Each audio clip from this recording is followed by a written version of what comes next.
அன்புள்ள பிரயாசத்தை தேவன் மறக்க மாட்டார், பயப்படாதே. எபிரேயர் 6:10.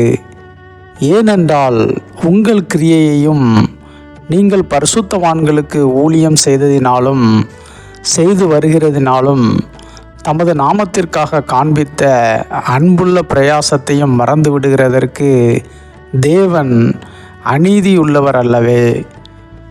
நம்மால் எல்லா நேரத்திலும் நீதியுள்ளவர்களாக இருக்க முடியாது. நாம் சில நேரங்களில் அநீதியுள்ளவர்களாகவும் நடந்திருப்போம்.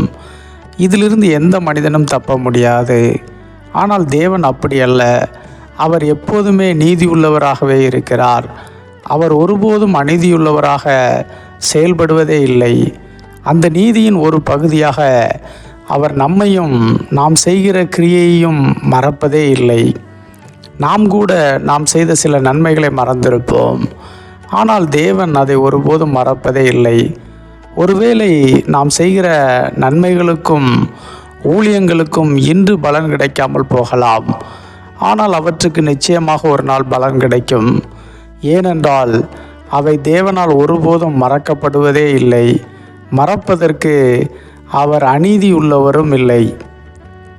நாம் தேவனுக்காக செய்யும் காரியங்களை யாரும் வற்புறுத்தி செய்வதில்லை. நாம் அன்பினாலேயே செய்கிறோம்.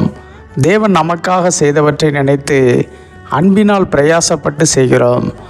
இந்த வசனம் சபை விசுவாசிகளுக்காக சொல்லப்பட்ட வசனம். சபை விசுவாசிகளின் ஊழியம் மிகப்பெரிய ஊழியமாக உள்ளது. அவர்கள்தான் பரிசுத்தவான்களை தாங்குகிறார்கள்.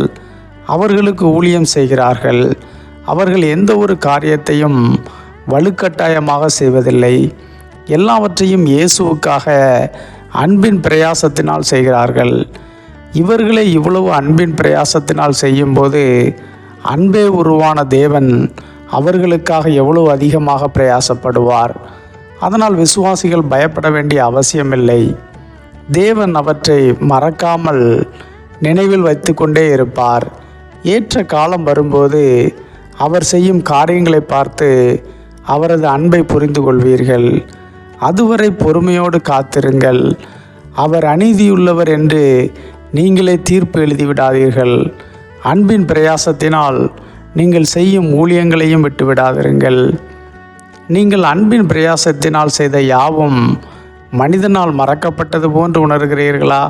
பயப்படாதிருங்கள். மனிதன் அநீதியுள்ளவன்தான். ஆனால் தெய்வம் அநீதியுள்ளவர் அல்ல. அவர் நிச்சயமாகவே நீதி செய்வார். 1000 மடங்கு பலனை தருவார். பயப்படாதிருங்கள். ஆமென்.